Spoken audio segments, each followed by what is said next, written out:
ओम नमो भगवते वासुदेवाय। ओम नमो भगवते वासुदेवाय। ओम नमो भगवते वासुदेवाय। श्रीमद् भागवतम तीसरा कैंटो 12वां अध्याय 35वां श्लोक। तो हम लोग, अगर आपको याद हो तो हम सुन रहे, सॉरी नॉट 35वां, श्लोक संख्या 27। तो हम लोग सुन रहे थे किस तरह से ब्रह्मा जी ने सृष्टि की रचना करी है और उस रचना में कुछ खट्टे मीठे एक्सपीरियंसेस हो रहे हैं। रुद्र अवतार के बाद उन्होंने 10 पुत्रों को जन्म दिया, जिनमें एक नारद मुनि भी आए। और अब इनसे आगे सृष्टि की रचना होनी है, लेकिन इन बिटवीन शिव जी जो हैं आ गए हैं और उनको तपस्या करने के लिए भी बोल दिया गया है। ओके, हमने सुना कि कैसे ये 9 पुत्र जो हुए थे और 10वें नारद मुनि, ये कैसे कैसे पैदा हुए, कौन कौन सी जगहों से ब्रह्मा जी के पैदा हुए। आगे चलते हैं। छायाया कर्दमः यज्ञे देवहूत्या पति प्रभु मनसः देहता चरिदम यज्ञे विश्वकृता जगत। महान देवहूति के पति कर्दम मुनि ब्रह्मा की छाया से प्रकट हुए। कर्दम मुनि, इनकी कथाएं आप खास तौर पे इस तीसरे कैंटो में हम सुनेंगे कर्दम मुनि के बारे में बहुत डिटेल में। और इस तरह सभी कुछ ब्रह्मा के शरीर या मन से प्रकट हुआ। वाचम दुहितरम तन्वीं स्वयंभू हरितिम मनि मनः अकामाम चकमे क्षतः सकामः इति श्रुता इति न श्रुतः। हे विदुर, हमने सुना है कि ब्रह्मा के वाक नाम की पुत्री थी जो उनके शरीर से उत्पन्न हुई थी, जिसने उनके मन को यौन की ओर आकर्षित किया, यद्यपि वह उनके प्रति कामासक्त नहीं थी।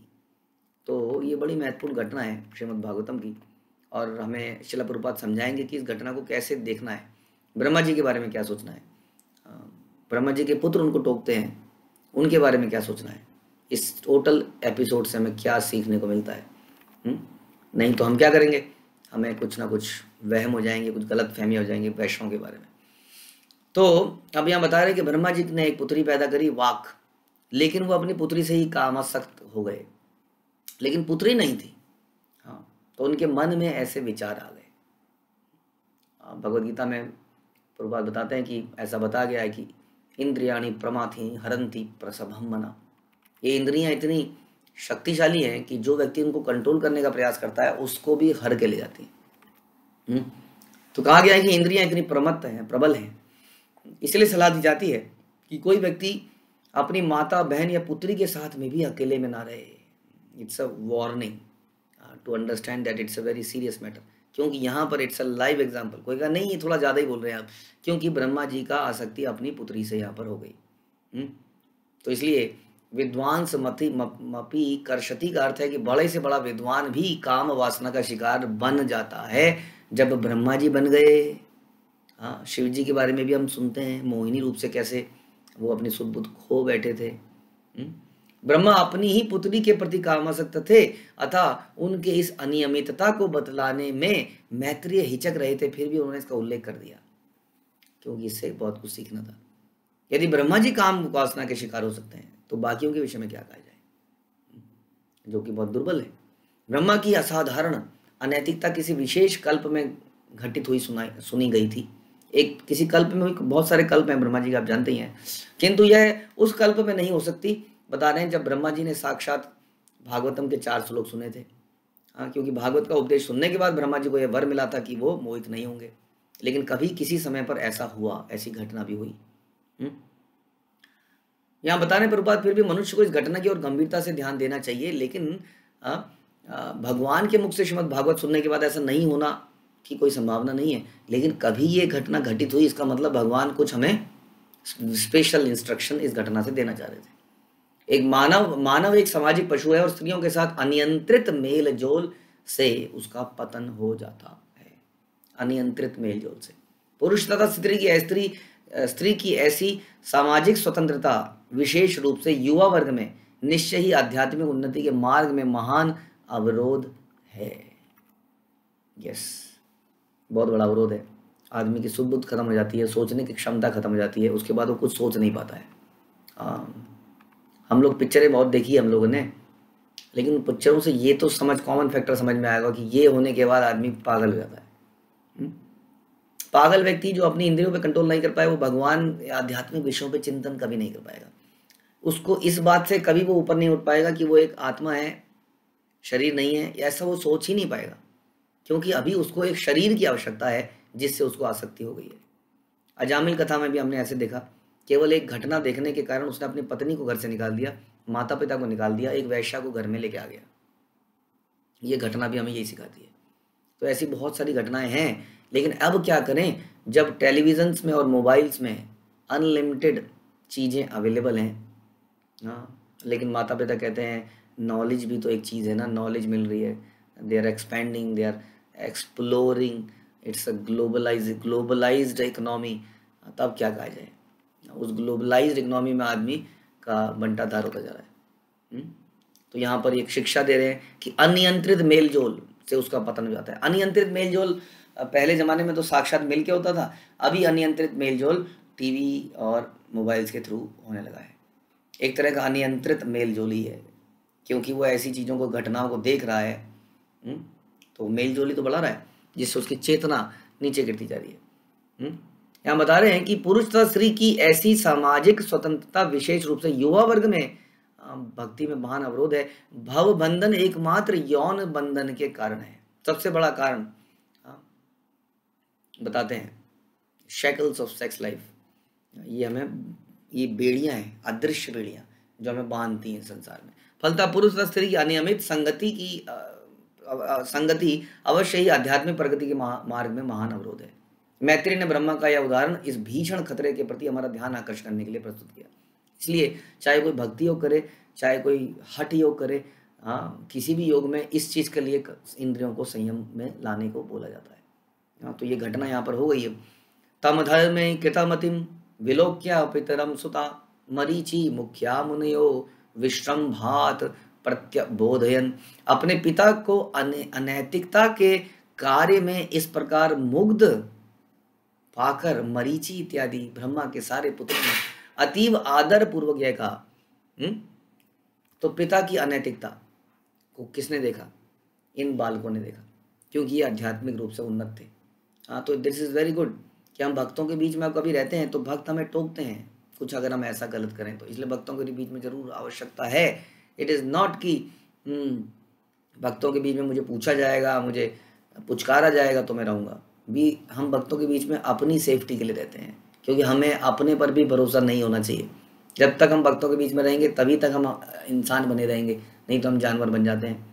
और संसार के में तो सब लोग अनरेस्ट्रिक्टेड रहना ही चाहते हैं, लेकिन भक्तों के बीच में लोग रेस्ट्रिक्टेड लाइफ जीना चाहते हैं। इसलिए कहीं पर भी कोई गड़बड़ दिखती है तो लोग बताते हैं ये कुछ गड़बड़ हो रही है, यहाँ पर ठीक नहीं हो रहा है, क्योंकि वो रोज शास्त्रों को सुनते हैं।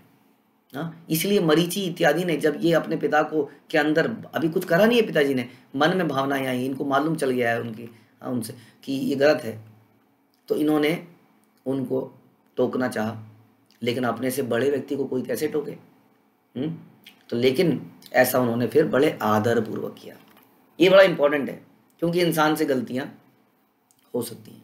यदि वो इंसान गलती मानने को तैयार हो जाए, पश्चाताप करे, रियलाइज करे, तो भक्त लोग उसको देते हैं, उसको चांस देते हैं, गिव देम मोर चांस। तो बड़ा आदर पूर्वक, क्योंकि लाइफ में आज कोई गिरा है, कल हमारी बारी भी हो सकती है। इसलिए किसी की तरफ बहुत घृणा से देखने से वो ठीक नहीं है। इसलिए कहते हैं जब हम किसी को फॉरगिव नहीं करते, क्षमा नहीं देते, इसका मतलब हम भगवान को ही कह रहे हैं कि जब मैं गलती करूंगा भगवान मुझे भी क्षमा मत करना, क्योंकि मैं किसी को क्षमा नहीं कर पा रहा हूँ। इसलिए भक्त लोग एक्शन तो लेते हैं, लेकिन ये एक्शन भी कैसे लिया? बड़े आदर के साथ उन्होंने अपने पिता को बताना चाहा कि आप जो कर रहे हो ठीक नहीं लगता है। प्रभुपाद कह रहे हैं कि मरीचि जैसे ऋषि अपने महान पिता के कार्यों के विरुद्ध विरोध प्रकट करने में कोई त्रुटि नहीं कर रहे हैं। वो भली बात ही जानते हैं कि यद्यपि उनके पिता ने त्रुटि करी है, किंतु इस घटना के पीछे कोई ना कोई बड़ा रहस्य होगा, अदरवाइज ब्रह्मा जैसा व्यक्ति ऐसे नहीं गिर सकता है। ये भगवान ही कुछ भक्तों के जीवन से हमें सिखाना चाहते हैं कई बार, इसलिए वो उन्हें आगाह करना चाहते थे। ये विद्रोह नहीं माना जाएगा, ये भी प्रेम का एक लक्षण है। हम नहीं चाहते हैं कि हमारा कोई व्यक्ति ऐसे गिर जाए, इसलिए हम उसको रोकते हैं ऐसे गिरने से। आत्म साक्षात्कार के मार्ग पर चलने वाले पुरुषों के लिए यही सदैव अत्यंत घातक है। अतः ब्रह्मा जैसे महापुरुष जब त्रुटि करते हैं तब ना तो उनकी उपेक्षा करनी चाहिए, ना मरीचि जैसे महर्षि उनके असामान्य आचरण के कारण उनके प्रति किसी अनादर को प्रदर्शित करें। यानी कि आप ये भी मत सोचिए कि ये उनके बच्चे कैसे बदतमीजी कर रहे हैं, ना ही ये सोचिए कि ब्रह्मा जी, ये सारी की सारी एक हायर अथॉरिटीज़ के द्वारा किए गए एक लीला है ताकि हम सीख पाएँ। That is the whole thing. इसलिए कहते हैं किसी व्यक्ति को डिस्कस कभी नहीं करना चाहिए, ना ही कभी किसी इवेंट को डिस्कस। हाँ, उस इवेंट से मिलने वाली हमारी शिक्षाओं को डिस्कस करना चाहिए, कि मुझे इससे क्या मिलता है। अक्सर हम किसी व्यक्ति या किसी इवेंट को डिस्कस कर रहे होते हैं, उसको हम गॉसिप्स कहते हैं, प्रजल्प कहते हैं। तो ये है, व्यक्ति को कहते हैं ना कि पाप से घृणा करो, पापी से नहीं। यदि वो व्यक्ति सुधरने को तैयार है तो जरूर उसको चांस मिलना चाहिए। न एतत् पूर्वै कृतं त्वत् येन करिष्यन्ति यन्ति चापरे या त्वं दुहितरं गच्छे अनिग्रह अंगजं प्रभु। हे पिता, आप जिस कार्य में अपने को उलझाने का प्रयास कर रहे हैं उसे ना तो किसी अन्य ब्रह्मा द्वारा पहले कभी किया ही नहीं गया।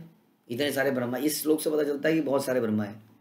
एक अन्य ब्रह्मा द्वारा, ना किसी अन्य के द्वारा, ना ही पूर्व कल्पों में आपने भी नहीं किया। पुराने कल्प, आप तो कितने कल्प देख चुके हैं, आपने भी पहले कभी नहीं किया था ऐसा। ये क्या हो गया आपको इस बार? कभी करने का प्रयास नहीं किया, ना ही भविष्य में कोई ऐसा दुस्साहस करेगा। आप ब्रह्मांड के सर्वोच्च प्राणी हैं, अतः आप अपनी पुत्री के साथ संभोग क्यों करना चाहते हैं और अपनी इच्छा को वश में क्यों नहीं करते? अब सोचिए, ब्रह्मा जी ने इतने शरीर बनाए हैं, क्या कितने शरीर आगे बनते चले जाएंगे, लेकिन फिर भी ऐसा हो जाता है कई बार। कई बार ऐसा हो जाता है। इसलिए कहते हैं कि देवी यशी गुणमयी मम माया दुरत्या मामे भी ये प्रपद्यन्ते मायामिताम करन्ति थे। ये माया को जीतना बड़ा मुश्किल है, लेकिन यदि हम भगवान के प्रति शरणागत हो जाएंगे तो इस माया से हम ऊपर जा सकते हैं। इसके लिए भगवान की कृपा की आवश्यकता है। कोई अपने विश्वामित्र अपने बल पर नहीं जीत पाए काम क्रोध को नहीं जीत पाए, और उनकी सारी शक्तियाँ चली गई। इसलिए इसके लिए भगवान का आशीर्वाद, जैसे हम सुनते हैं हरिदास ठाकुर के बारे में, कि हरिदास ठाकुर एक ऐसा एग्जाम्पल है जिनको कोई लेडी उनको बहकाने के लिए आई, लेकिन वो बिल्कुल भी विचलित नहीं हुए, क्योंकि वो निरंतर नाम जपते रहे और नाम के थ्रू भगवान का सहारा, request, Hare Krishna please save me O Krishna, ऐसी प्रार्थना यदि हम करते रहें तो हम बच सकते हैं। तो यहाँ बोलते हैं, क्यों आप ऐसा करना चाह रहे हैं पिताजी, क्या हो गया? तेजी यसाम अपि ही एतत् न सुश्लोक्यम जगद्गुरौ यद्वृतम अनुतिष्ठन वै लोका क्षेमाय कल्पते। यद्यपि आप सर्वाधिक शक्तिमान जीव हैं, किंतु यह कार्य आपको शोभा नहीं देता, क्योंकि सामान्य लोग आध्यात्मिक उन्नति के लिए आपके चरित्र का अनुकरण करते हैं। Yes, being devotee, after becoming a devotee, हमारी बहुत बड़ी रिस्पॉन्सिबिलिटी बन जाती है डिवोटी की, न केवल लीडर्स की नहीं, हर डिवोटी की, क्योंकि संसार मौका ढूंढ रहा होता है जाने की, कहीं तो गलती करेगा फिर बताएंगे, बड़ा हरे कृष्णा करता है, हरे कृष्णा वाले। तो हमारा आचरण कैसा होना चाहिए? संसार क्योंकि बैरी है, द्वेषी है, वो करना तो चाहता नहीं है, वो आपकी टांग जरूर खींचना चाहता है। आपसे कभी कभी कोई गलती तो हो ही जाएगी जीवन में, लेकिन उसके लिए भी कैसे हम सतर्क रहें, नहीं तो समाज में लोग हमारा एग्जाम्पल लेके कोट करेंगे और लोगों का भक्ति के प्रति विश्वास टूटता चला जाएगा। तस्मै नमो भगवते या इदं स्वेन रोचिषा आत्मस्थं व्यंजयामास साधर्मं पातुर्महति। हम उन भगवान को सादर नमस्कार करते हैं जिन्होंने आत्मस्थ होकर अपने ही तेज से इस ब्रह्मांड को प्रकट किया। वे समस्त कल्याण हेतु धर्म की रक्षा करें। ऐसा लगता है श्रील प्रभुपाद कह रहे हैं कि मरीचि इत्यादि अब सोच रहे हैं कि कोई सिचुएशन से निकाल नहीं सकता, बहुत ही विकट समस्या हो गई है, अब भगवान से प्रार्थना करी जाती। तो अब वो क्या कर रहे हैं? हाँ, ब्रह्मा जी के सामने ही कह रहे हैं, देखिए ब्रह्मा जी सब कुछ क्रिएटर तो भगवान ही है, तो आप भी जानते हैं, उस भगवान से ही प्रार्थना करते हैं कि समस्त सबके कल्याण के लिए धर्म की रक्षा करें। हमारे हृदय से ये जो विचार हैं इनको कैसे हम निकालें, भगवान प्लीज़ मदद कीजिए। बता रहे हैं कि संभोग के लिए कामेच्छा इतनी प्रबल होती है कि यहाँ ऐसा लगता है कि ब्रह्मा को मरीचि जैसे उनके पुत्र भी उनके अंदर वैराग्य नहीं पैदा कर पा रहे थे। इसलिए भगवान की कृपा के लिए उन्होंने प्रार्थना करी। भगवान की ही कृपा, भगवान ही की कृपा है जिससे मनुष्य काम इच्छाओं की लालसा से बच सकता है। भगवान उन भक्तों को संरक्षण देते हैं जो उनकी भक्ति में लगे रहते हैं, और वे अपनी हेतु की कृपा से भक्त को उनके अकस्मात पतन से बचा लेते हैं। कुछ ऐसी घटना कर देते हैं जिससे कि वो बच जाए, अदरवाइज इट इज इम्पॉसिबल कि बचा जाए। फिर क्या होता है, साइत्थम गृणतः पुत्रान पुरो दृष्ट्वा प्रजापति पतिस्तन्वं तत्याज वीरी तत्सदा ताम दिशो जगृहु घोराम निहीरम यद्विदुस्तम। अपने समस्त प्रजापति पुत्रों को इस प्रकार बोलते देखकर ब्रह्मा जी को लज्जा आ गई। और बड़े सीनियर, उनके बच्चे भी इतने सीनियर थे, समस्त प्रजापति थे, वो स्वयं प्रजापति थे, इतने महान लोगों का नाम हमने सुना था। तो ऐसे लोगों से जब इन्होंने ब्रह्मा जी को टोका तो उन्हें एकदम से लज्जा आ गई। ये लज्जा आना भी बहुत अच्छी चीज़ है। बेशरम आदमी को कौन बचाएगा गिरने से, थोड़ी शर्म तो होनी चाहिए ना। आजकल किसी लड़का लड़की को टोक दो कहीं पर अगर, तो मारने को आते हैं। मारने को पता है कैसे, जैसे आपने देखा होगा कि एक डॉग है, एक बिच के पीछे जा रहा है, जरा सा भी आप छेड़ दोगे तो ऐसे खोल लेगा अपने ये ऊपर को, यहाँ से जैसे खाई जाएगा आपको, क्यों आ रहे हो बीच में। तो निर्लज, जब जानवर निर्लज होता है, जब मनुष्य भी निर्लज होता है, तो उसको कोई टोकता है तो उसको खाने को आता है। नहीं तो जो जिसके अंदर आध्यात्मिक चेतना जीवित है, उसको जरा सा भी कोई टोकता है तो उसको एकदम से रियलाइज होता है। ये इंपॉर्टेंट नहीं है कि किसी को पता चल रहा है कि नहीं पता चल रहा है कि मैं क्या कुकर्म कर रहा हूँ, मुझे खुद ही लज्जा आ रही है हाँ कि मैं गलत कर रहा हूँ। तो ब्रह्मा जी को लज्जा आ गई और तुरंत ही उन्होंने क्या किया, अपने द्वारा धारण किए हुए शरीर को त्याग दिया। बाद में वही शरीर क्या बना, अंधकार के में जो आप कई बार अंधेरे में क्या देखते हैं, कोहरा, धुंध बोलते हैं, वो धुंध बन के सारी दिशाओं में फैल गया। हाँ, तो धुंध अच्छा नहीं है। धुंध हम जानते हैं, अधिक तो अंधेरा, उसके वजह धुंध होती है तो बहुत एक्सीडेंट का कारण बनती है।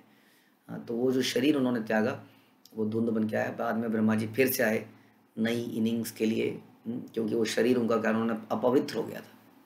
तो प्रभुपाद बता रहे हैं यही तरीका है कई बार प्रायश्चित का। तो करना पड़ा उन्हें ऐसा, क्योंकि उनके मन में ऐसे विचार आ गए। या जीवों के लिए शिक्षा है, प्रभुपाद कह रहे हैं, जो दिखाती है कि अनियंत्रित यौन जीवन में संलग्न होना कितना पाप पूर्ण कृत्य है। इसलिए प्रभुपाद ने एक नियम बनाया, चौथा नियम, नो इलिसिट सेक्स। गर्हित योग जीवन के विषय में सोचना भी पाप पूर्ण है, और ऐसे पाप पूर्ण कृत्यों के लिए क्षतिपूर्ति के लिए मनुष्य को अपना शरीर त्यागना होता है। दूसरे शब्दों में मनुष्य की आयु, वरदान, ऐश्वर्य इत्यादि सभी बातें पाप पूर्ण कृत्यों से घटती हैं। और सबसे भयावह पाप पूर्ण कृत्य है अनियंत्रित यौन। पापमय जीवन का कारण अज्ञान है, और पापमय जीवन ही निपट अज्ञान का कारण है। अज्ञान भी पाप के कारण है, क्योंकि बुद्धि को हर लेता है। अज्ञान की विशेषता है अंधकार या कोहरा। अंधकार या कोहरा अब भी सारे ब्रह्मांड को आच्छादित किए है, और सूर्य एकमात्र उसका प्रतिकार है।